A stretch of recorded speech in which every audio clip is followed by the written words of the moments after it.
Hi ಆತ್ಮೀಯ ಸ್ಪರ್ಧಾರ್ಥಿಗಳೇ, ನಾನ್ ಇವತ್ತು ತೆಗೆದುಕೊಂಡು ಬಂದಿರುವಂತ ಟಾಪಿಕ್ ಟಿಇಟಿ ಮ್ಯಾಥ್ಸ್. ಏನ್ರಿ ಟಿಇಟಿ ಮ್ಯಾಥ್ಸ್ ಅಂದ್ರ ನಿಮ್ಗೆ ಗೊತ್ತೈತ್ರಿ. ಯಾವಾಗಲೂ ಟಿಇಟಿ ಅಲ್ಲಿ ಪೇಪರ್ 1 ಪೇಪರ್ 2 ಅಂತ ಹೇಳಿ ಎರಡು ಎಕ್ಸಾಮ್ ಇರ್ತಾವ. ಅದ್ರಲ್ಲಿ ಪೇಪರ್ 1 ಅಲ್ಲಿ ಮ್ಯಾಥ್ಸ್ ಏನಿರ್ತೈತಿ 30 ಮಾರ್ಕ್ಸ್ ಇರ್ತೈತ. ಪೇಪರ್ 2 ಅಲ್ಲಿ ಏನಿರ್ತೈತ್ರಿ 30 ಮಾರ್ಕ್ಸ್. ಹಂಗಾರ ಮ್ಯಾಥ್ಸ್ ಏನಿರ್ತೈತ್ರಿ 30 ಮಾರ್ಕ್ಸ್ ಫಿಕ್ಸ್ ಇರ್ತೈತ್ರಿ. 30 ಮಾರ್ಕ್ಸ್ ಏನಿರ್ತೈತ್ರಿ ಮ್ಯಾಥ್ಸ್ ಫಿಕ್ಸ್ ಇರ್ತೈತ್ರಿ. ಈ 30 ಮಾರ್ಕ್ಸ್ ಅಲ್ಲಿ ನೋಡ್ರಿ ಏನ್ ಮಾಡಿದಾರಂದ್ರ ಎಕ್ಸಾಮ್ ನೋಟಿಫಿಕೇಶನ್ ಅಲ್ಲಿ ಟೋಟಲ್ 23 ಚಾಪ್ಟರ್ ಅನ್ನ ಬಿಟ್ಟಾರಿ. ಟೋಟಲ್ ಎಷ್ಟು ಚಾಪ್ಟರ್? 23 main chapter. ಅದು ಮತ್ತೆ ಏನ್ ಮಾಡ್ಯಾರ್ರಿ ಡಿವೈಡ್ ಮಾಡ್ಯಾರ. ಹಂಗಾದ್ರೆ ಈ 30 ಮಾರ್ಕ್ಸ್ ಅಲ್ರಿ ನೋಡ್ರಿ 30 ಮಾರ್ಕ್ಸ್ ಅಲ್ಲಿ ಅರೌಂಡ್ ಪ್ರೀವಿಯಸ್ ಇಯರ್ ಎಲ್ಲಾ ಕ್ವಶನ್ ಪೇಪರ್ ಅನ್ನ ಎನಲೈಸಿಸ್ ಮಾಡಿದಾಗ ಅರೌಂಡ್ 23 to 22 ಏನ್ ಮಾಡಿರ್ತಾವ್ರಿ, ಇದೇನ್ ಸಿಲೆಬಸ್ ಇರ್ತೈತಲ್ಲ ಇದ್ರಾಗೇನು ಕ್ವಶನ್ ಬರ್ತಾವ. ಎಷ್ಟ್ರಿ 23, 22 ಏನಿರ್ತೈತ್ರಿ ಈ ಸಿಲೆಬಸ್ ದಾಗ ಏನಿರ್ತಾವ ಪ್ರಾಬ್ಲಮ್ ಮಾಡ್ರಿ, ಸಿಂಪ್ಲಿಫಿಕೇಶನ್ ಮಾಡ್ರಿ. ಈ ಸಿಲೆಬಸ್ ತನ ಬಂದಿರ್ತಾವ್ರಿ. ಹಂಗಾದ್ರ ಪ್ರಾಬ್ಲಮ್ ಎಷ್ಟು ಬಂದಿರ್ತಾವ್ರಿ 23ರಿಂದ 22 ಬಂದಿರ್ತಾವ್ರಿ. ಹಂಗಾದ್ರೆ ಇನ್ನು 7ರಿಂದ 8 ರೀ, ಇನ್ನ 7ರಿಂದ 8 ಏನ್ ಕ್ವಶನ್ ಬಂದಿರ್ತಾವ್ರಿ ಪೆಡಗಾಗಿ. ಯಾವ್ದ್ರಿ ಪೆಡಗಾಗಿ ಅಂದ್ರ ನಾವು ಗಣಿತ ಶಿಕ್ಷಕರಾದ್ರ ಹೆಂಗ್ ಬೋಧನೆ ಮಾಡ್ಬೇಕು, ಹೆಂಗ್ ವಿದ್ಯಾರ್ಥಿಗಳನ್ನ ಅಟ್ರಾಕ್ಷನ್ ಮಾಡ್ಬೇಕು, ಈ ರೀತಿಯಾಗಿ ಬಹಳ ಇಂಪಾರ್ಟೆಂಟ್ ರೀ ಗಣಿತ ಬೋಧನೆ ಮಾಡ್ಬೇಕಂದ್ರ. ಯಾಕಂದ್ರ ಪೆಡಗಾಗಿ ಎಲ್ಲಾ ನೋಡ್ರಿ ಟೋಟಲ್ ನಮ್ ಟಿಇಟಿ ಅಲ್ಲಿ 150 ಮಾರ್ಕ್ಸ್ ಇದ್ರಂದ್ರ ಎಲ್ಲಾನು ಡಿವೈಡ್ ಮಾಡಿದಾಗ ಎಲ್ಲಾದ್ರು ಚಾಪ್ಟರ್ ಎಲ್ಲಾ ಸಬ್ಜೆಕ್ಟ್ ಒಳಗೆ ಏನಿರ್ತಾವ ಪೆಡಗಾಗಿ ಫಿಕ್ಸ್ 7ರಿಂದ 8 ಕ್ವಶನ್. ಸೈನ್ಸ್ ಒಳಗೂ 7ರಿಂದ 8 ಇರ್ತಾವ್ರಿ, ಮ್ಯಾಥಮೆಟಿಕ್ಸ್ ಒಳಗೂ ಏನಿರ್ತಾವ್ರಿ 7ರಿಂದ 8 ಇರ್ತಾವ್ರಿ. ಅದರಿಂದ ನಾವ್ ಏನ್ ಮಾಡ್ಬೇಕು, ಹಂಗಾರ ನಮಗ್ ಇದು ಬರುದು ಅರೌಂಡ್ 23. ಈ ಸಿಲೆಬಸ್ ಒಳಗೆ ಎಷ್ಟು ಬರ್ತಾವ್ರಿ 23ರಿಂದ 22 ಕ್ವಶನ್ ಅಂತೂ ಬರ್ತಾವ್ರಿ. ಒಂದ್ ಸ್ವಲ್ಪ 1 ಮಾರ್ಕ್ಸ್ 2 ಮಾರ್ಕ್ಸ್ ವೇರಿಯೇಷನ್ ಆಗ್ಬೋದು. ಹಂಗಾರ ಅವ್ರ ಸಿಲೆಬಸ್ ಪ್ರಕಾರ ಏನೇನ್ ಬಿಟ್ಟಾರಿ ನೋಡ್ರಿ, ಕಾನ್ಸೆಪ್ಟ್ ಏನೇನ್ ತಗೊಂಡಾರಿ ಅವ್ರು ಟೋಟಲ್ ಹೇಳಿದನ್ರಿ. ಟೋಟಲ್ ಎಷ್ಟು ಚಾಪ್ಟರ್ ತಗೊಂಡಾರಿ 23 ಚಾಪ್ಟರ್ ತಗೊಂಡಾರಿ. ಈ 23 ಅಲ್ರಿ ಇಲ್ಲಿ ನೋಡ್ರಿ, ಈ 23 ಅಲ್ರಿ ಬಹಳ ಇಂಪಾರ್ಟೆಂಟ್ ರೀ. ಏನ್ ಇಂಪಾರ್ಟೆಂಟ್ ಅಂದ್ರ ಈ 23 ಚಾಪ್ಟರ್ ಅಲ್ಲಿ ಮ್ಯಾಕ್ಸಿಮಮ್ ಚಾಪ್ಟರ್ ಏನ್ರಿ maximum chapter SSLC 10th syllabus cover ಆಗಿರ್ತೈತ್ರಿ. ಅದ್ರ ನೆಕ್ಸ್ಟ್ 8th 9th ರೀ, 8th 9th 10th 7th ಸ್ವಲ್ಪ ಸಿಮಿಲರ್ ಒಂದು ಈಸ್ಟ್ ಚಾಪ್ಟರ್ ತಗೊಂಡಾರಿ. ಅವ್ ಯಾವ್ಯಾವಪ್ಪ ಅಂದ್ರ ಫ್ರಾಕ್ಷನ್ ಅಂಡ್ ಡೆಸಿಮಲ್, ಅದು 9th 10th ಒಳಗೆ ಇಲ್ಲ, 8th ಒಳಗಿಲ್ಲ, 7th. ಹಂಗಾದ್ರೆ ಮ್ಯಾಕ್ಸಿಮಮ್ ನಾ ಯಾವ್ದು ಪ್ರಿಪೇರ್ ಮಾಡ್ಬೇಕ್ರಿ, ನಾ ಮ್ಯಾಕ್ಸಿಮಮ್ ಪ್ರಿಪೇರ್ ಮಾಡಬೇಕಾಗಿದ್ದಂತ ಟೆಕ್ಸ್ಟ್ ಬುಕ್ ಯಾವ್ದ್ರಿ 10th ಒಳಗ 60% ಕವರ್ ಆಗತ್ತ. ಈ ಸಿಲೆಬಸ್ ಏನೈತಲ್ಲ 10th 60% ಕವರ್ ಆಗತ್ತ. ಇನ್ನು ಏನೈತಲ್ಲ 8th ಮತ್ತು 9th around 20 to 25% around 20 to 25 maximum ಆಕೈತೆ. ಅದಕ್ಕಿಂತ ಹೆಚ್ಚಾಗತ್ರ 20 to 25. ಇನ್ನು 7th 6th ಬೇಸಿಕ್ ನಾಲೆಜ್ ಏನ್ ಇರ್ತೈತಲ್ಲ ಅದೊಂದು ಏನಾಗಿರ್ತದೆ ಬಿಲೋ 7th ಏನ್ ಬಿಲೋ ಇರ್ತೈತಿ ಈಕ್ವಲ್ ಟು 7th ಏನ್ ಇರ್ತೈತಲ್ಲ. ಇನ್ನು ಉಳ್ಕಿದ್ ಏನ್ ಇರ್ತೈತಲ್ಲ 61 10% ಅಥವಾ 15%. ಇದೇನಾಗಿರ್ತೈತಿ 61 85. ಇಲ್ಲಿ ಏನಾಗಿರ್ತೈತ್ರಿ ಇದು ಕವರ್ ಆಗಿರ್ತೈತ್ರಿ. ಹಂಗಾದ್ರೆ ನೋಡ್ರಿ ಸ್ವಲ್ಪ ಅಬ್ಸರ್ವ್ ಮಾಡ್ರಿ, ಇಲ್ಲಿ ಸ್ವಲ್ಪ ವೇರಿಯೇಷನ್ ಆಗ್ತದೆ. 8th 9th ಮ್ಯಾಕ್ಸಿಮಮ್ ಜಾಸ್ತಿನೂ ಆಗತ್ತ, 8th 9th ಜಾಸ್ತಿ ಆಗತ್ತೆ. ಇಲ್ಲಿ ನೋಡ್ರಿ ಅಬ್ಸರ್ವ್ ಮಾಡ್ರಿ ಯಾವ್ಯಾವ ಚಾಪ್ಟರ್ ಏನೇನ್ದಾವ್ರಿ. ಇಲ್ಲಿ ನೋಡ್ರಿ first of all number system ನೋಡ್ರಿ ಅಬ್ಸರ್ವ್ ಮಾಡಿರ್ಬೇಕು ನೀವು. 7th ಸ್ಟ್ಯಾಂಡರ್ಡ್ ಅಲ್ಲಿಯೂ ನಂಬರ್ ಸಿಸ್ಟಮ್ ಐತಿ, 8th ಸ್ಟ್ಯಾಂಡರ್ಡ್ ಅಲ್ಲಿಯೂ ಐತ್ರಿ, 9th ಸ್ಟ್ಯಾಂಡರ್ಡ್ ಅಲ್ಲಿಯೂ ಐತ್ರಿ, 10th ಸ್ಟ್ಯಾಂಡರ್ಡ್ ಅಲ್ಲಿಯೂ ಐತ್ರಿ. ಏನ್ಪಾ ನಂಬರ್ ಸಿಸ್ಟಮ್, ಅದು ನಂಬರ್ ಸಿಸ್ಟಮ್ ಅಂತ ಚಾಪ್ಟರ್ ಹೆಸರು ಇಲ್ರಿ. ಬಟ್ ಅಲ್ಲಿ ಏನ್ ಮಾಡ್ಯಾರ ಡಿವೈಡ್ ಮಾಡ್ಯಾರ. For example natural number, whole number, integer ಇದೆಲ್ಲಾನು ಎಲ್ಲೈತ್ರಿ 7th ಸ್ಟ್ಯಾಂಡರ್ಡ್ ಸ್ಟಾರ್ಟಿಂಗ್ ಒಳಗ ಐತ್ರಿ, 8th ಸ್ಟ್ಯಾಂಡರ್ಡ್ ಒಳಗೂ ಐತ್ರಿ. ಬಟ್ ನೆಕ್ಸ್ಟ್ ಬಂದು rational and irrational 9th standard ಒಳಗೈತಿ. Rational and irrational 9th standard ಒಳಗೈತಿ. Next real number, Euclid lemma, fundamental theorem, arithmetic, prime factorisation, HCF and LCM ಇದೆಲ್ಲಾನು ಎದ್ರೊಳಗೈತ್ರಿ ಆತ್ಮೀಯ ಸ್ಪರ್ಧಾರ್ಥಿಗಳೇ SSLC ಒಳಗೈತ್ರಿ. ಹಂಗಾದ್ರೆ ನಾವ್ ಏನ್ ಮಾಡ್ಬೇಕು, ಯಾವ್ಯಾವ ಟಾಪಿಕ್ ಅನ್ನ ಎಲ್ಲೆಲ್ಲಿ ತಗೋಬೇಕು, ಯಾವ್ಯಾವ ಟೆಕ್ಸ್ಟ್ ಬುಕ್ ಒಳಗ ಐತಿ ಅನ್ನೋದು ಮೊದಲು ತಿಳ್ಕೊಬೇಕು. ಹಂಗಾರ 1ನೇ ಚಾಪ್ಟರ್ ನಂಬರ್ ಸಿಸ್ಟಮ್ ಅನ್ನ ನಾನು 7th ರೆಫರ್ ಮಾಡ್ಬೇಕು, 8th ರೆಫರ್ ಮಾಡ್ಬೇಕು, 9th ಬಟ್ 10th ಬಹಳ ಸಿಲೆಬಸ್ ಐತಿ. ಅದಕ್ಕೆ ನಾನು ಏನ್ ಮಾಡ್ಬೇಕು 10th ಸಿಲೆಬಸ್ ಅನ್ನ ಜಾಸ್ತಿ ಮಾಡ್ಬೇಕು. ಆದ್ದರಿಂದ ಆತ್ಮೀಯ ಸ್ಪರ್ಧಾರ್ಥಿಗಳೇ ನಾವು ಟೋಟಲ್ 23 ಚಾಪ್ಟರ್ ಅದಾವ್ರಿ ನೋಡ್ರಿ. 17 ನೆಕ್ಸ್ಟ್ ಟೋಟಲ್ 23 ಚಾಪ್ಟರ್ ಅದಾವ್ರಿ. ಎಲ್ಲಾ chapter wise for example number system ಐತಂದ್ರ ಒಂದ್ ದಿನ ನಂಬರ್ ಸಿಸ್ಟಮ್ ಬಗ್ಗೆನ ಎಕ್ಸ್ಪ್ಲೈನ್ ಮಾಡ್ತೀವಿ. ನೆಕ್ಸ್ಟ್ 2ನೇ ಚಾಪ್ಟರ್ ಫ್ರಾಕ್ಷನ್ ಅಂಡ್ ಡೆಸಿಮಲ್ ಐತಂದ್ರ ಫ್ರಾಕ್ಷನ್ ಅಂಡ್ ಡೆಸಿಮಲ್ ಬಗ್ಗೆನ ಒಂದ್ ದಿನ ತಗೋತೀವಿ full syllabus. Next square and square root, cube and cube root, ಅದನ್ನು ಒಂದ್ ದಿನ ಫುಲ್ ಏನ್ ಮಾಡ್ತೀವಿ, ಒಂದೊಂದ್ ದಿನಕ್ಕೆ ಒಂದೊಂದ್ ಸಿಲಾಬಸ್, ಒಂದೊಂದ್ ದಿನ ಹಿಡಿದ ಎಷ್ಟಿಗೆ ಇರ್ತೀರಿ, 23 ಚಾಪ್ಟರ್. ಎಷ್ಟು ದಿನಕ್ಕ? 23 ದಿನಕ್ಕೆ ಏನಾಗತ್ತ, ಕವರ್ ಆಗತ್ತ. ಹಂಗಾದ್ರೆ ನೋಡ್ರಿ, ನೆಕ್ಸ್ಟ್ 2ನೇ ಚಾಪ್ಟರ್ ಫ್ರಾಕ್ಷನ್ ಅಂಡ್ ಡೆಸಿಮಲ್. ಇದು ಫ್ರಾಕ್ಷನ್ ಅಂಡ್ ಡೆಸಿಮಲ್ ನೋಡ್ರಿ. ಫ್ರಾಕ್ಷನ್ ಅಂಡ್ ಡೆಸಿಮಲ್ ಒಳಗ types, basic operation, conversion and real life application. Fraction ಒಳಗ ಟೈಪ್ಸ್ ಬರ್ತಾವಲ್ಲ, ಇವೆಲ್ಲ 5th 6th below 7th standard ಒಳಗ. ಬಟ್ ಅವ್ದೆಲ್ಲಾನು ಫ್ರಾಕ್ಷನ್ ಒಳಗ ಯಾವ್ಯಾವ ಲೈಫ್ ಫ್ರಾಕ್ಷನ್, ಅನ್ಲೈಫ್ ಫ್ರಾಕ್ಷನ್, ಅನ್ಸ್ಟಾಂಡ್ proper fraction, improper fraction types ಅದಾವ. ಆ ಟೈಪ್ಸ್ ಬಗ್ಗೆ ಅಷ್ಟೊತ್ತಿಲ್ಲ ಹಂಗ್ರಿ. Operation, addition of fraction, addition of decimal, fixed question ಇರ್ತೈತ್ರಿ ಇದು. ಡೆಸಿಮಲ್ ಅರೆ ಮತ್ತ ಫ್ರಾಕ್ಷನ್ ಹೇಳ್ರಿ. ನಾ ಪ್ರೀವಿಯಸ್ ಒಂದು ವಿಡಿಯೋ ಒಳಗ ಅಪ್ಲೋಡ್ ಮಾಡೀನ್ರಿ. ಪ್ರೀವಿಯಸ್ ಒಳಗ ಡೆಸಿಮಲ್ ಬಿದ್ದಿದಂತದ ಫಿಕ್ಸ್ಡ್ ಕ್ವಶನ್ ಇರ್ತೈತ್ರಿ. ಡೆಸಿಮಲ್ ಮತ್ fraction, operation, conversion and real of life application. ನಮ್ ದಿನನಿತ್ಯದಲ್ಲಿ ನಾವು ಅವುಗಳನ್ನ ಯೂಸ್ ಮಾಡ್ತೀವಿ. ಫ್ರಾಕ್ಷನ್ ಭಿನ್ನ ರಾಶಿಗಳನ್ನ ಮತ್ತೆ ದಶಮಾಂಶಗಳನ್ನ ನಮ್ ದಿನನಿತ್ಯ ಲೈಫ್ ಅಲ್ಲಿ ಯೂಸ್ ಮಾಡ್ತೀರಿ, ಹೌದಿಲ್ಲ ರೀ? ದಿನನಿತ್ಯ ಈಗ 3.5 kg 1 kg ಸಕ್ಕರೆಗೆ 50 ರೂಪಾಯಿ ಬಿತ್ತಂದ್ರ 3.5 kg ಎಷ್ಟು ಬೀಳಾಕನಕ 3:1/2 ಅಂತ ಹೇಳಿ ಯೂಸ್ ಮಾಡ್ತೀವಿ, ಅಥವಾ 3.5 ಅಂತ ಹೇಳಿ ಯೂಸ್ ಮಾಡ್ತೀವಿ. ಅಂಡರ್ಸ್ಟ್ಯಾಂಡ್ ಆಗ್ತದೆ? ಅಲ್ಲೆಲ್ಲಾನು ಎಲ್ಲೆಲ್ಲಿ ಯೂಸ್ ಮಾಡ್ತೀವಲ್ಲ ಅಂತ ಅಪ್ಲೈಡ್ ಕ್ವಶನ್ ಅನ್ನ ಕೇಳ್ತಾರಿ. ನೆಕ್ಸ್ಟ್ 2ನೇ ಚಾಪ್ಟರ್ ರಿಯಲ್ ನಂಬರ್ ಮುಗಿತ್ರಿ, fraction. Next square, square roots, cube and cube roots. ಇದ 8th ಸ್ಟ್ಯಾಂಡರ್ಡ್ ಒಳಗ ಚಾಪ್ಟರ್ ಬರ್ತಾವ್ರಿ. Square, square root, cube root full detail ಆಗಿ 8th ಸ್ಟ್ಯಾಂಡರ್ಡ್ ಒಳಗ ಐತ್ರಿ. ಸ್ಕ್ವಯರ್ ಒಂದೊಂದ್ ಚಾಪ್ಟರ್ ಅದಾವ್ರಿ. ಸ್ಕ್ವಯರ್ ಅಂಡ್ ಸ್ಕ್ವೇರ್ ರೂಟ್ ಅನ್ನೋದ ಒಂದ್ chapter, cube and cube root ಅನ್ನೋದ ಒಂದ್ ಚಾಪ್ಟರ್. ಅಲ್ಲಿ ಹೆಂಗಂದ್ರ ಫಾರ್ಮುಲಾ ಬೇಸ್ ಮೇಲೆ ಸ್ಕ್ವಯರ್ ಹೆಂಗ್ ಕಂಡು ಹಿಡಿಯುದು, ನಾರ್ಮಲ್ ಮೆಥಡ್ ದಾಗ ಹೆಂಗ್ ಸ್ಕ್ವಯರ್ ಅನ್ನ ಕಂಡು ಹಿಡಿಬೇಕು, ಅವುಗಳನ್ನ ನಾರ್ಮಲ್ ಮೆಥಡ್ ಇಂದ ಸ್ಕ್ವೈರ್ ರೂಟ್ ಅನ್ನ ಹೆಂಗ್ ಕಂಡು ಹಿಡಿಬೇಕು, ಡಿವಿಷನ್ ಮೆಥಡ್ ನಿಂದ ಸ್ಕ್ವೈರ್ ರೂಟ್ ಅನ್ನ ಹೆಂಗ್ ಕಂಡು ಹಿಡಿಬೇಕು, ಹಂಗ ಸೇಮ್ ಪ್ರೈಮ್ ಫ್ಯಾಕ್ಟರೈಸೇಷನ್ ಮೆಥಡ್ ನಿಂದ ಸ್ಕ್ವಯರ್ ಅನ್ನ ಹೆಂಗ್ ಕಂಡು ಹಿಡಿಬೇಕು ಅಂತ ಹೇಳಿ ಅಲ್ಲಿ ಎಕ್ಸ್ಪ್ಲೈನ್ ಮಾಡಿದ್ದಾರೆ. ನೆಕ್ಸ್ಟ್ ಕ್ಯೂಬ್ ಸೇಮ್ ರೀ. ಸ್ಕ್ವಯರ್ ಅಂದ್ರೆ 2 ಟೈಮ್ ಮಲ್ಟಿಪಲ್ ಆಗಿರ್ತೈತಿ, ಕ್ಯೂಬ್ ಅಂದ್ರೆ 3 ಟೈಮ್ ಮಲ್ಟಿಪಲ್ ಆಗಿರ್ತೈತಿ. ಅದ್ರ ಬಗ್ಗೆ ಎಕ್ಸ್ಪ್ಲೈನ್ ಮಾಡೋದು. ಅದನ್ನೇ ಸೇಮ್ ಕ್ಯೂಬ್ ಅನ್ನ ಪ್ರೈಮ್ ಫ್ಯಾಕ್ಟರೈಸೇಷನ್ ಮೆಥಡ್ ನಿಂದ ಹೆಂಗ್ ಕಂಡು ಹಿಡಿಬೇಕು ಅಂತ ಹೇಳಿ ನಾವು ಎಕ್ಸ್ಪ್ಲೈನ್ ನೆಕ್ಸ್ಟ್ ಚಾಪ್ಟರ್ ವೈಸ್ ತಗೊಂಡಾಗ ಅದನ್ನ ಎಕ್ಸ್ಪ್ಲೈನ್ ಮಾಡ್ತೀನಿ. Next square and square root ಇದು ಎಷ್ಟೇ ಸ್ಟ್ಯಾಂಡರ್ಡ್ ಒಳಗ ಐತ್ರಿ? 8th ಸ್ಟ್ಯಾಂಡರ್ಡ್ ಟೆಕ್ಸ್ಟ್ ಬುಕ್ ಒಳಗ ಐತ್ರಿ. ಅಂಡರ್ಸ್ಟ್ಯಾಂಡ್ ಆಯ್ತು? 2 ಚಾಪ್ಟರ್ 8th ಸ್ಟ್ಯಾಂಡರ್ಡ್ ಒಳಗ ಐತಿ. ನೆಕ್ಸ್ಟ್ ಬರೋದ ಡಾಟಾ ಹ್ಯಾಂಡ್ಲಿಂಗ್, ದತ್ತಾಂಶಗಳ ನಿರ್ವಹಣೆ. ಡಾಟಾ ಹ್ಯಾಂಡ್ಲಿಂಗ್ ಅಬ್ಸರ್ವ್ ಮಾಡಿರ್ಲಿ ನೀವ, 8th ಸ್ಟ್ಯಾಂಡರ್ಡ್ ಒಳಗೂ ಐತ್ರಿ, 9th ಸ್ಟ್ಯಾಂಡರ್ಡ್ ಒಳಗೂ ಐತ್ರಿ, 10th ಸ್ಟ್ಯಾಂಡರ್ಡ್ ಒಳಗೂ ಐತ್ರಿ. ಡಾಟಾ ಹ್ಯಾಂಡ್ಲಿಂಗ್ ಫಿಕ್ಸ್ಡ್ ಕ್ವಶನ್ ರೀ. ಡಾಟಾ ಹ್ಯಾಂಡ್ಲಿಂಗ್ ಅದ್ರೊಳಗ ಮೇನ್ ಕಾನ್ಸೆಪ್ಟ್ ಮೀನ, ಮೀಡಿಯನ್, ಮೋಡ. SSLC ಒಂದು 3 ಮಾರ್ಕ್ಸ್ ಕ್ವಶನ್ ಇರ್ತಿತ್ರಿ, ಮೀನ, ಮೀಡಿಯನ್. ಇದ್ರ ರಿಲೇಶನ್ಶಿಪ್ ಬಿಟ್ವೀನ್ ಮೀನ, ಮೀಡಿಯನ್, ಮೋಡ ಅದ್ರ ರಿಲೇಷನ್ ಕೇಳ್ತಾರಿ. ಅಥವಾ normal group data, ungroup data ಇರ್ತೈತಿ. ಮ್ಯಾಕ್ಸಿಮಮ್ ಅನ್ಗ್ರೂಪ್ ಡಾಟಾನ ಕೇಳ್ತಾರೆ. ಯಾಕಂದ್ರೆ ಗ್ರೂಪ್ ಡಾಟಾ 3 ಮಾರ್ಕ್ಸ್ ಕ್ವಶನ್ ಇರ್ತೈತಿ, 3 ಮಾರ್ಕ್ಸ್ ಕ್ವಶನ್ ಕೇಳಕ್ ಬರಲ್ಲ. ಅನ್ಗ್ರೂಪ್ ಡಾಟಾ ಇರ್ತದೆ. ಮೀನ್ ಅಂದ್ರೆ ಏನ? ಸರಾಸರಿ, ಮಧ್ಯಾಂಕ, ಬಹುಲಕ. ಅದೇ ಇಂಗ್ಲಿಷ್ ದಾಗ ಮೀನ, ಮೀಡಿಯನ್, ಮೋಡ ಅಂತಾರಿ. Next bar graph. ಬಾರ್ ಅಂದ್ರ ಆ ಬಾರ್ ಅಲ್ರಿ, ಬಾರ್ ಗ್ರಾಫ್ ಅಂತ ಇರ್ತೈತಿ. ನಾವ್ ಮನಿ ಕಟ್ಟುವಾಗ ಏನ್ ಬಾರ್ ಇರ್ತಾವಲ್ಲ, ಆ ಬಾರ್ ಇರ್ತೈತಲ್ಲ, ಅದಕ್ಕ ನಾವ್ ಏನಂತ ಕರಿತೀವಿ? ಬಾರ್ ಗ್ರಾಫ್ ಅಂತ ಹೇಳಿ ಕರಿತೀವಿ. ಅಂಡರ್ಸ್ಟ್ಯಾಂಡ್ ಆತ್ರಿ? ಬಾರ್ ಗ್ರಾಫ್ ರೀ. Next pie chart. ಸರ್ಕಲ್ ಅನ್ನ ಏನ್ ವೃತ್ತದ ಇರ್ತೈತಲ್ಲ ಅದಕ್ಕೆ ಏನಿರ್ತದೆ? Pie chart. ಹಿಸ್ಟೋಗ್ರಾಮ್ ದತ್ತಾಂಶಗಳು same graph types of graph ಅದಾವ್ರಿ. ಅದ್ರೊಳಗೆ ಏನಿರ್ತೈತಿ? ಹಿಸ್ಟೋಗ್ರಾಮ್ ಅನ್ನೋದು ಒಂದು ಗ್ರಾಫ್ ಐತ್ರಿ. ಅದ್ರ ಬಗ್ಗೆ ಏನಿರ್ತೈತಿ? ಅದ್ರ ಮೇಲೂ ಏನಿರ್ತಾವ್ರಿ? ಒಂದು ಬೈ ಚಾನ್ಸ್ ಏನಿರ್ತೈತ್ರಿ? ಇದೊಂಥರ ಡೇಂಜರ್ ಇದ್ದಂಗ್ರಿ. ಪೈ ಚಾರ್ಟ್, ಹಿಸ್ಟೋಗ್ರಾಮ್ ಬಿದ್ರ 4-5 ಮಾರ್ಕ್ಸ್ ಒಂದೇ ಬಿದ್ದು ಬಿಡ್ತಾವ್ರಿ. ಚಾರ್ಟ್ ಹಾಕಿ ಬಿಡ್ತಾರೆ. ಚಾರ್ಟ್ ಹಾಕಿ ಪರ್ಸೆಂಟೇಜ್ ಅದ್ರ ಒಳಗಿನ ಎಲ್ಲಾ ಡಾಟಾ ಕೊಟ್ಟು ಏನ್ ಮಾಡ್ತಾರೆ? 5 ಮಾರ್ಕ್ಸ್ ಕೇಳೋ ಚಾನ್ಸಸ್ ಇರ್ತೈತ್ರಿ. ಬಹಳ ಇಂಪಾರ್ಟೆಂಟ್ ರೀ. ನೆಕ್ಸ್ಟ್ ಬಂದ್ಬಿಟ್ಟು ರೇಷಿಯೋ ಅಂಡ್ ಪ್ರಪೋರ್ಷನ್. ನೋಡ್ರಿ, ರೇಷಿಯೋ ಅಂಡ್ ಪ್ರಪೋರ್ಷನ್ ಇದು ಪ್ರೀವಿಯಸ್, ಇದು ಏನ್ ಇರ್ತೈತಿಲ್ಲ below 8th standard 7th standard. Ratio ಅನುಪಾತ ಮತ್ತು ಸಮಾನುಪಾತಗಳು ಬಹಳ ಇಂಪಾರ್ಟೆಂಟ್ ರೀ. ಅನುಪಾತ ಮತ್ತು ಸಮಾನುಪಾತ, ಡೈರೆಕ್ಟ್ ಅಂಡ್ ಇನ್ವರ್ಸ್ ಪ್ರಪೋರ್ಷನ್ ಇದು 8th ಸ್ಟ್ಯಾಂಡರ್ಡ್ ಒಳಗೆ. ಡೈರೆಕ್ಟ್ ಅಂಡ್ ಇನ್ವರ್ಸ್ ಇದು 8th ಸ್ಟ್ಯಾಂಡರ್ಡ್ ಒಳಗೈತ್ರಿ. ಇದ್ರ ಬಗ್ಗೆನು ಬಹಳ ಎಕ್ಸ್ಪ್ಲನೇಷನ್ ಅನ್ನ ಒಂದೊಂದ್ ದಿನ ಏನಾಗತ್ತೆ, ಒಂದೊಂದ್ ಟಾಪಿಕ್ ವಿತ್ ಎಕ್ಸ್ಪ್ಲನೇಷನ್.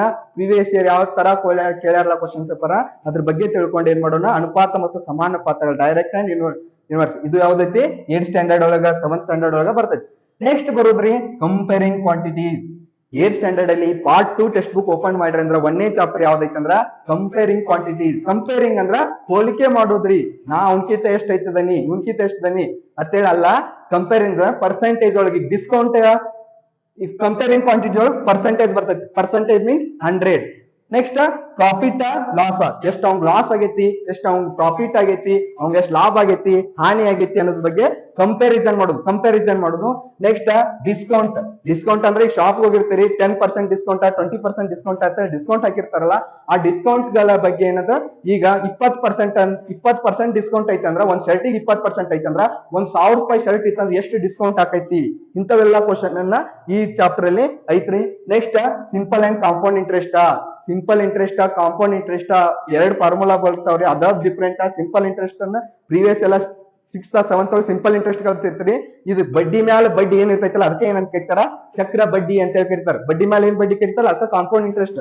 ನಾರ್ಮಲ್ ಏನ್ ಕಂಡು ಹಿಡಿತಿರಲ್ಲ ಬಡ್ಡಿ ಕಂಡು ಹಿಡಿತೀರಿ, ಬಟ್ ಬಡ್ಡಿ ಮ್ಯಾಲ ಬಡ್ಡಿ ಕಂಡು ಹಿಡಿದಕ್ಕೆ ಏನಂತ ಕರಿತಾರ, ಕಾಂಪೌಂಡ್ ಇಂಟ್ರೆಸ್ಟ್ ಅಂತ ಕರಿತಾರ. ಅದ್ರದ್ದು ಒಂದು ಫಾರ್ಮುಲಾ ಇರುತ್ತೆ, P × ಬ್ರಾಕೆಟ್ 1 + R / 100 × N ಅಂತೇಳಿ ಒಂದು ಫಾರ್ಮುಲಾ ಐತ್ರಿ. ಅದನ್ನ ಯೂಸ್ ಮಾಡ್ಕೊಂಡು ಅದನ್ನ ಕಂಡು ಹಿಡಿದೈತ್ರಿ. ನೆಕ್ಸ್ಟ್ GST ಅಂಡ್ GST ಅಂದ್ರೆ ಗೂಡ್ ಸರ್ವಿಸ್ ಟ್ಯಾಕ್ಸ್. ಈಗ GST ಹಾಕ್ತಿರ್ತಾರೆ, GST ಒಂದು ಮೆಟೀರಿಯಲ್ ಮೇಲೆ ಇಷ್ಟು GST ಹಾಕಿತ್ತು ಅಂದ್ರೆ ನಿನ್ಗೆ ಎಷ್ಟು ಬೀಳ್ತೈತಿ ಆ ಮೆಟೀರಿಯಲ್ ಅಂತ ಹೇಳಿ. ನೆಕ್ಸ್ಟ್ VAT ಅಂದ್ರ ವ್ಯಾಲ್ಯೂ ಆಡೆಡ್ ಟ್ಯಾಕ್ಸ್. ಡಿಸ್ಕೌಂಟ್ ಗ GST ಗೆ ಬಹಳ ಡಿಫರೆನ್ಸ್ ರೀ. GST ಗೆ ಮತ್ತ ಡಿಸ್ಕೌಂಟ್ ಗೆ ಏನ್ ಡಿಫರೆನ್ಸ್ ಅಂದ್ರ, ನೀವು ಮೆಟೀರಿಯಲ್ ತರಾಕ್ ಹೋದಾಗ ಮಾರ್ಕೆಟ್ ಪ್ರೈಸ್ ಮೇಲೆ ಏನಾದ್ರೂ ಲೆಸ್ ಹಾಕಿತ್ತಂದ್ರ, ಮಾರ್ಕೆಟ್ ಪ್ರೈಸ್ ಅಂದ್ರೆ ನೀವು ತೆಗೆದುಕೊಳ್ಳುವಂತ ವಸ್ತು ನೀವು ಕೊಂಡ ಬೆಲೆ ಮೇಲೆ ಏನಾದ್ರೂ ಕಡಿಮೆ ಹಾಕಿತ್ತಂದ್ರ ಅದಕ್ಕೆ ಏನಂತ ಕರಿತಾರ, ಏನಂತ ಕರಿತಾರ, ಡಿಸ್ಕೌಂಟ್ ಅಂತ ಕರಿತಾರ. ನೀವು ತೆಗೆದುಕೊಳ್ಳುವಂತ ಮಾರ್ಕೆಟ್ ಪ್ರೈಸ್ ಅಲ್ಲಿ ಜಾಸ್ತಿ ಹಾಕಿತ್ತಂದ್ರ ಅಮೌಂಟ್, ಅದಕ್ಕೆ ಏನ್ ಕರಿತಾರ, GST ಅಂತ ಕರಿತಾರ. ಬಹಳ ಇಂಪಾರ್ಟೆಂಟ್. ನೆಕ್ಸ್ಟ್ ಹೆಚ್ಚು ಹಾಕಿತ್ತಂದ್ರ GST, ಕಡಿಮೆ ಅದ್ರ ಮೇಲೆ ಮಾರ್ಕೆಟ್ ಪ್ರೈಸ್ ಮೇಲೆ ಕಡಿಮೆ ಹಾಕಿತ್ತಂದ್ರ ಅದಕ್ಕೆ ಏನಂತ ಕರಿತಾರ, ಡಿಸ್ಕೌಂಟ್ ಅಂತ ಕರಿತಾರ. ನೆಕ್ಸ್ಟ್ ಬರೋ ಟಾಪಿಕ್ ಯಾವತ್ ಅಂದ್ರ ಅರ್ಥಮೆಟಿಕ್ ಪ್ರೋಗ್ರೆಷನ್. ಕನ್ನಡದಾಗ ಸಮಾಂತರ ಶ್ರೇಣಿಗಳು. SSLC ಒಳಗೆ ಸಮಾಂತರ ಶ್ರೇಣಿಗಳು. ಪ್ರೀವಿಯಸ್ ಇಯರ್ ಈಗ 2-3 ಹಿಂದ್ ವರ್ಷದಿಂದ ಎರಡು ಬರ್ತಿದ್ರಿ. GP ಅಂತೇಳಿ ಬರ್ತಿದ್ರಿ, ಹರಾತ್ಮಕ ಶ್ರೇಣಿ ಮತ್ತು ಗುಣೋತ್ತರ ಶ್ರೇಣಿ ಅಂತೇಳಿ ಎರಡು ಇನ್ನ ಹೇಳ್ತೀವ್ರಿ. ಆ ಎರಡು ಶ್ರೇಣಿಗಳನ್ನ ಹಿಂದಿನ ಸಿಲೆಬಸ್ ಒಳಗೆ ಏನ್ ಮಾಡಿದ್ರ, ತೆಗೆದು ಹಾಕಿ ಈಗಿರೋದು ನಿಮ್ಗೆ ಒಂದು ಎಷ್ಟು ಲೆಕ್ಕ ಅಂದ್ರೆ ಮೂರ್ ಇದ್ದು. ಯಾವಾಗ ಶ್ರೇಣಿ ಒಳಗೆ 3 ಇದ್ದು. ಒಂದು ಸಮಾಂತರ ಶ್ರೇಣಿ, ಗುಣೋತ್ತರ ಶ್ರೇಣಿ, ಹರಾತ್ಮಕ ಶ್ರೇಣಿ ಅಂತೇಳಿ AP, GP, HP ಅಂತೇಳಿ ಇದ್ದು. ಈಗ ಎರಡು ತೆಗದ ಇರೋದು ಒಂದ. SSLC ಒಂದ AP ಅಂತೇಳಿ ಚಾಪ್ಟರ್ ಐತ್ರಿ. ಇದ್ರೊಳಗೆ ಡೆಫಿನಿಷನ್, ಅರ್ಥಮೆಟಿಕ್ ಪ್ರೋಗ್ರೆಷನ್ ಅಂದ್ರೆ ಏನು ಇಲ್ರಿ, ಸಿರೀಸ್, ನಂಬರ್ ಸಿರೀಸ್ ಈಕ್ವಲಿ ಆಗಿ ಡಿಸ್ಟ್ರಿಬ್ಯೂಟ್ ಆಗಿರ್ಬೇಕ್ರಿ. ಅದಕ್ಕೆ ಏನಂತ ಕರಿತಾರ, ಅರ್ಥಮೆಟಿಕ್ ಪ್ರೋಗ್ರೆಷನ್ ಅಂತ ಹೇಳಿ ಕರಿತಾರ.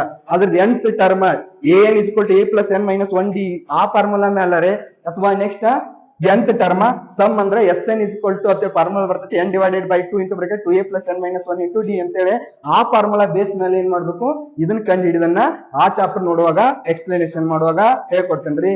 ನೆಕ್ಸ್ಟ್ ಬರುದ ಆಲ್ಜೆಬ್ರಾ ಅಂತರು ಹೇಳ್ರಿ ನೀವ. ಯಾವ ಚಾಪ್ಟರ್ ಅಂದ್ರೆ 7th 8th 9th 10th start ಆಗತ್ರಿ. ಬಟ್ ಇದ basics, expression, identity and simplification ಇದೆಲ್ಲ ಬರುದು 8th 9th ಜಾಸ್ತಿ ಬರ್ತೈತ್ರಿ. ಈ ಟಾಪಿಕ್ ಬರುದು ಯಾಕಂದ್ರೆ ಐಡೆಂಟಿಟಿ ಅಂದ್ರೆ ಐಡೆಂಟಿಟಿ ಇದಾವ್ರಿ. Identity A + B whole square, A - B whole square, A - B whole cube, A + B whole cube, ಅವೆಲ್ಲ ಐಡೆಂಟಿಟಿಗಳು ಎದ್ರೊಳಗೆ ಬರ್ತಾವಪ್ಪ ಅಂದ್ರ ಎಲ್ಲ 9th ಸ್ಟ್ಯಾಂಡರ್ಡ್ ಒಳಗ ಜಾಸ್ತಿ ಇದಾವ್ರಿ. 8th ಸ್ಟ್ಯಾಂಡರ್ಡ್ ಒಳಗ ಇದಾವ್ರಿ, ಕಡಿಮೆ ಇದಾವ್ರಿ. ಅಂಡರ್ಸ್ಟ್ಯಾಂಡ್ ಆತ್ರಿ? ಐಡೆಂಟಿಟಿಗಳು ಬಹಳ ಇಂಪಾರ್ಟೆಂಟ್. ಅದ್ರ ಸಿಂಪ್ಲಿಫಿಕೇಶನ್ ಮಾಡೋದು ಏನಿರ್ತೈತಿ, ಈ ಸಿಲೆಬಸ್ ಯಾವ್ದೈತಿ 8th 9th ಒಳಗ ಐತ್ರಿ. 10th ಒಳಗ ಬಹಳ ಕಡಿಮೆ ಐತ್ರಿ ಅಲ್ಜೆಬ್ರಾ, ಬಟ್ ಇಷ್ಟಿಲ್ಲ. ನೆಕ್ಸ್ಟ್ ಬರುದ ಈಕ್ವೇಶನ್. ಇದ್ರೊಳಗ ಲೀನಿಯರ್ ಇಕ್ವೇಶನ್ ಆಫ್ 1 ವೇರಿಯಬಲ್ ಅಂತೇಳಿ 9th ಸ್ಟ್ಯಾಂಡರ್ಡ್ ಒಳಗೆ ಬರ್ತದ. ಲೀನಿಯರ್ ಇಕ್ವೇಶನ್ ಆಫ್ 2 ವೇರಿಯಬಲ್ ಅಂತೇಳಿ ಎಲ್ಲಿ ಬರ್ತದ, 10th ಸ್ಟ್ಯಾಂಡರ್ಡ್ ಒಳಗೆ ಬರ್ತದ. ನೋಡಿಲಿ, ಇಲ್ಲಿ ಬರುವಂತದ್ದು linear, pair linear and quadratic equation. ಕ್ವಾಡ್ರ ಲೀನಿಯರ್ ಅಂದ್ರ ಒಂದರ ಘಾತವನ್ನು ಹೊಂದಿತ್ತಂದ್ರ ಅದಕ್ಕೆ ಲೀನಿಯರ್ ಅಂತ ಕರೀತಾರ. ಕ್ವಾಡ್ರಾಟ್ ಅಂದ್ರ 2, ಕ್ಯೂಬಿಕ್ ಅಂದ್ರ 3. ಲೀನಿಯರ್ ಆಫ್ ಇದ್ರೊಳಗ ಎಲಿಮಿನೇಷನ್ ಮೆಥಡ್, ಸಬ್ಸ್ಟಿಟ್ಯೂಷನ್ ಮೆಥಡ್ ಅದೆಲ್ಲ ಬರ್ತೈತ್ರಿ. ಅದನ್ನ ಎಕ್ಸ್ಪ್ಲೇನ್ ಮಾಡುವಾಗ ಹೇಳ್ಕೊಡ್ತೇನ್ರಿ. ನೆಕ್ಸ್ಟ್ ಎಕ್ಸ್ಪೋನೆಂಟ್ಸ್ ಅಂಡ್ ಪವರ್ ಇರುವುದು 8th ಸ್ಟ್ಯಾಂಡರ್ಡ್ ಸಿಲೆಬಸ್ ಒಳಗ. 8th ಸ್ಟ್ಯಾಂಡರ್ಡ್ ಒಳಗೆ ಎಕ್ಸ್ಪೋನೆಂಟ್ಸ್ ಅಂಡ್ ಪವರ್ ಐತ್ರಿ. ಏನಿಲ್ರಿ, ಎಕ್ಸ್ಪೋನೆಂಟ್ಸ್ ಪವರ್ ಅಂದ್ರ ಅದ್ರ ತೆಲಿ ಮೇಲೆ ಹಿಂಗಿತ್ತಂದ್ರ ನೋಡ್ರಿ, ಇದನ್ನ ಏನಂತಲ್ಲ ಇವಕ್ಕ ಏನಂತಾರ, 2 ಅನ್ನ 4 ಟೈಮ್ ಮಲ್ಟಿಪಲ್ ಮಾಡಂತ ಇದ ಪವರ್. 2 2 ಇವಕ್ಕ ಏನಂತಾರ ಎಕ್ಸ್ಪೋನೆಂಟ್ ಪವರ್ ಐತಿ. ಬಟ್ ಇದ್ರೊಳಗ ಮೈನಸ್ ವ್ಯಾಲ್ಯೂಗಳು ಅದು ಬರಾಕತ್ತಾವ್ರಿ. ಅದ್ರ ಬಗ್ಗೆ 8th standard in detail previous ಎಲ್ಲ ಕಲ್ತಿರ್ತೀರಿ. ಬಟ್ ಪವರ್ಗಳು ಮೈನಸ್ ಇದ್ದಾಗ ಹೆಂಗ, ಅದ್ರ ಬಗ್ಗೆ ಎಕ್ಸ್ಪೋನೆಂಟ್ಸ್ ಅಂಡ್ ಪವರ್. ಮತ್ ಇನ್ನೊಂದ್ ಏನಂದ್ರ, ಈ ಫಾರ್ ಎಕ್ಸಾಂಪಲ್ 3 × 10 ಪವರ್ -8 m/s ಐತ್ರಿ.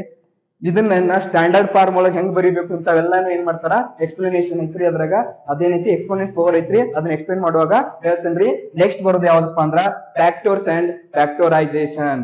ಬಹಳ ಇಂಪಾರ್ಟೆಂಟ್ ರೀ. ಈ factor and factorisation SSLC syllabus ಇದಕ್ಕೂ ರಿಲೇಟೆಡ್ ಕೊಡ್ತೈತ್ರಿ. ಎದಕ್ಕ HCF ಅಂಡ್ LCM ಅಲ್ಲಿ ಫ್ಯಾಕ್ಟರೈಸೇಷನ್ ಮಲ್ಟಿಪಲ್ ಮಾಡೋದು ಬಹಳ ಇಂಪಾರ್ಟೆಂಟ್ ರೀ. ಪ್ರೈಮ್ ಫ್ಯಾಕ್ಟರೈಸೇಷನ್ ಮೆಥಡ್ ಇಲ್ಲೆಲ್ಲಾನು ಏನಾಗತ್ತೆ, ಇದು ಫ್ಯಾಕ್ಟರೈಸೇಷನ್ ಪ್ರಿವಿಯಸ್, ಅದಕ್ಕೆ ಹೇಳೇನ್ರಿ ಪ್ರಿವಿಯಸ್ ಬ್ಯಾಕ್ ಬಾಕ್ಸ್. ಇಲ್ಲಿ ಈ ಕಡಿದ ಏನಲ್ಲ ರೀ, ನಾವು 7th ಸ್ಟ್ಯಾಂಡರ್ಡ್ ಕೆಳಗಡೆ ಏನು ಸ್ಟ್ಯಾಂಡರ್ಡ್ ಗಳು ರೆಫರ್ ಮಾಡ್ತಿಲ್ಲ ಅವು ಬಹಳ ಇಂಪಾರ್ಟೆಂಟ್. ಯಾಕಂದ್ರೆ ಸಿಂಪ್ಲಿಫಿಕೇಶನ್ ಇವೆಲ್ಲಾನು ಸಿಂಪ್ಲಿಫಿಕೇಶನ್ ಇಲ್ಲಿ ಟಚ್ ಕೊಡ್ತಿರ್ತಾವ್ರಿ. ಎಲ್ಲಾ ಸಿಲೆಬಸ್ ಐತಂದ್ರ ರೀ, ಈ ಕೆಳಗಿನ ಎಲ್ಲಾ ಚಾಪ್ಟರ್ ಓದಿದಾಗ ನಮಗೆ ಟೆಂತ್ ಸಿಲೆಬಸ್ ಆಗ್ತೈತ್ರಿ. ಅದಕ್ಕೆ ಹೇಳಕತ್ತಂಗಿ ಈಗ ಫ್ಯಾಕ್ಟರೈಸೇಷನ್ ಇಲ್ಲಿ ಬರ್ಲಿಲ್ಲ ಅಂದ್ರ, ನನಗ ಫ್ಯಾಕ್ಟರೈಸೇಷನ್ ಫ್ಯಾಕ್ಟರ್ಸ್ ಬರ್ಲಿಲ್ಲ ಅಂದ್ರ SSLC HCF LCM ಎಲ್ಲ ಐತ್ ನೋಡ್ರಿ, ಪ್ರೈಮ್ ಫ್ಯಾಕ್ಟರೈಸ್ ಬರಕ್ ಸಾಧ್ಯನೇ ಇಲ್ರಿ. ಅನ್ಸ್ಕೊಂಡತ್ರಿ? ಅದಕ್ಕ ಬೇಸಿಕ್ ಬಹಳ ಇಂಪಾರ್ಟೆಂಟ್ ಇರ್ಬೇಕ್ರಿ. ಹಂಗಾದ್ರೆ ನೆಕ್ಸ್ಟ್ ಬರೋದು ಯಾವ್ದಪ್ಪ ಅಂದ್ರ ಪಾಲಿನಾಮಿಯಲ್. ಪಾಲಿನಾಮಿಯಲ್ ಅಂದ್ರೆ ಏನಲ್ರಿ, ಬಹುಪದೋಕ್ತಿಗಳು. ಇದು ಏನೈತ್ರಿ 9th ಸ್ಟ್ಯಾಂಡರ್ಡ್ ಒಳಗ ಐತ್ರಿ, 10th ಸ್ಟ್ಯಾಂಡರ್ಡ್ ಒಳಗ ಐತ್ರಿ. ಪಾಲಿನಾಮಿಯಲ್ ಬಹಳ ಇಂಪಾರ್ಟೆಂಟ್ ರೀ. ಇದ್ರೊಳಗ types of zero 8th standard ಒಳಗ ಐತ್ರಿ ಜೀರೋ, ಬಟ್ ಕಡಿಮೆ ಐತ್ರಿ. ಬಟ್ ಅವ್ರು ತಗೊಂಡಿದ್ ಜಾಸ್ತಿ ಏನ್ ಮಾಡತ್ತಾರ, 10th 9th ಸಿಲೆಬಸ್ ಜಾಸ್ತಿ ತಗೊಳತ್ತಾರ್ರಿ. 10th 9th ಸಿಲೆಬಸ್ ಜಾಸ್ತಿ ತಗೊಂಡ ಕವರ್ ಮಾಡಕತ್ತಾರಿ. ಹಂಗಾದ್ರ zeros of factor, remainder theorem, polynomial division.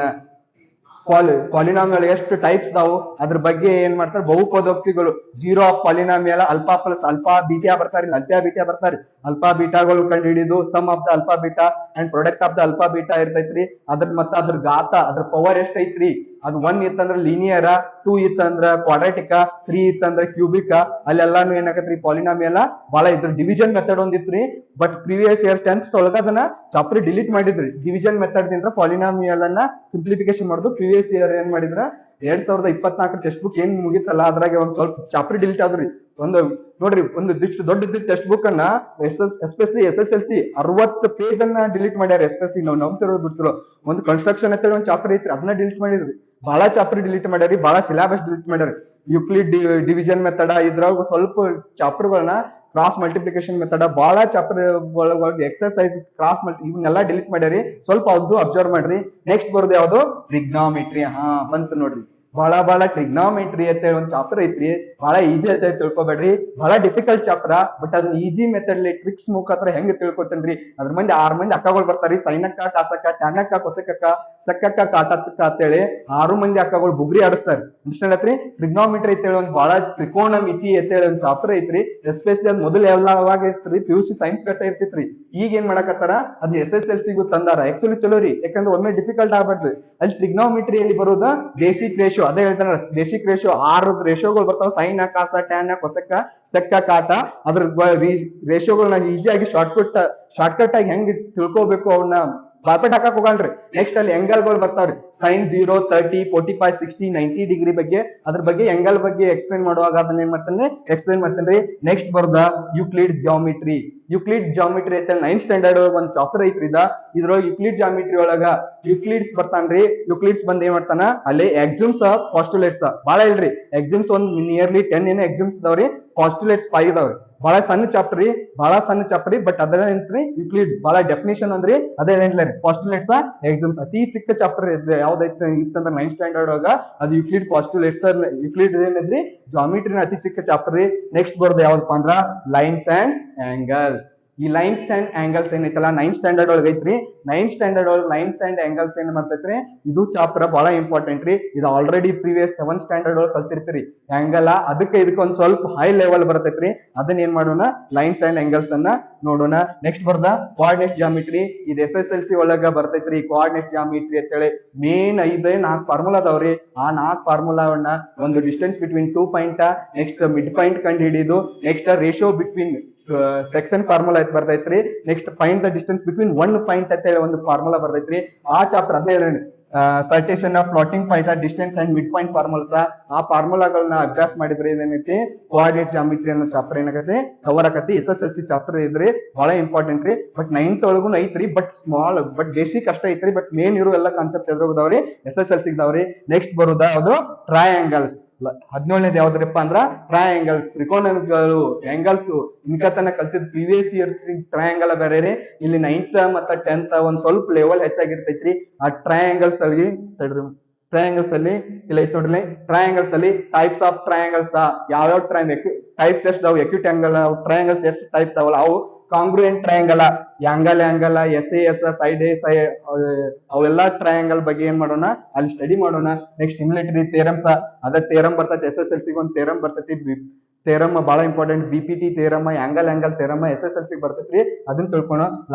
Next 18ನೇದು ಒಂದ್ರಿ construction ರಚನೆಗಳು ಅಂತ ಹೇಳಿದ್ರಿ ಇದು ಡ್ರಾಯಿಂಗ್ ಆಂಗಲ್ಸ್ ಇದ ಸೇಮ್ ರಚನೆ triangle circles bisect and using compass ಇದ ರಚನೆಗಳ ಬಗ್ಗೆ ಐತ್ರಿ ಅದನ್ನು ಏನ್ ಮಾಡೋಣ ಸ್ಟಡಿ ಮಾಡೋಣ್ರಿ. ನೆಕ್ಸ್ಟ್ ಕ್ವಾಡ್ರಿಲ್ಯಾಟರಲ್ ಅಂದ್ರೆ ಚತುರ್ಥಕಗಳು ಅಂತ ಹೇಳಿ ಇರ್ತೈತ್ರಿ. ಕ್ವಾಡ್ರಿಲ್ಯಾಟರಲ್ ಚತುರ್ಥಕಗಳ ಬಗ್ಗೆ ಏನ್ ಮಾಡೋಣ types of properties area and perimeter and diagonal theorem ಬಗ್ಗೆ ನೋಡೋಣ್ರಿ. ನೆಕ್ಸ್ಟ್ ಬರೋದ್ ಯಾವ್ದ್ರಿ ಸರ್ಕಲ್ ಅಂತ ಏನೈತ್ರಿ 9th ಸ್ಟ್ಯಾಂಡರ್ಡ್ಗೂ ಐತ್ರಿ ಸರ್ಕಲ್ ರೀ. ಮತ್ ನೆಕ್ಸ್ಟ್ ಏನೈತ್ರಿ 10th ಸ್ಟ್ಯಾಂಡರ್ಡ್ಗೂ ಐತ್ರಿ ಬಹಳ ಇಂಪಾರ್ಟೆಂಟ್ ರೀ. ಬಟ್ ಬಹಳ ಸಣ್ಣ ಚಾಪ್ಟರ್ 9th ಒಳಗ್ ಜಾಸ್ತಿ ಐತ್ರಿ ಬಟ್ 10th ಒಳಗ ಏರಿಯಾ ರಿಲೇಟೆಡ್ ಟು ಸರ್ಕಲ್ ಅಂತೇಳಿ ಫಾರ್ಮುಲಾ ಬರ್ತೈತ್ರಿ ಅದ್ರ ಬೇಸ್ ಮೇಲೆ ಏನ್ ಮಾಡ್ಬೇಕನ್ನ ಕಂಡು ಹಿಡಿಬಹುದ್ರಿ. Next visual in solid shapes ಅಂತ ಹೇಳಿ ಐತ್ರಿ ಇದನ್ನ ದೃಗ್ಗೋಚರದ ಘನಾಕೃತಿಗಳನ್ನ ಹೆಂಗ್ ನೋಡ್ಬೋದು ಅಂತ ಹೇಳಿ ಐತ್ರಿ. 3D ಶೇಪ್ಸ್ ಒಳಗ ಅದ 3D ಶೇಪ್ಸ್ ಒಳಗ faces edges verticals and nets ಬಗ್ಗೆ ಅದನ್ನ ನೋಡೋಣ್ರಿ.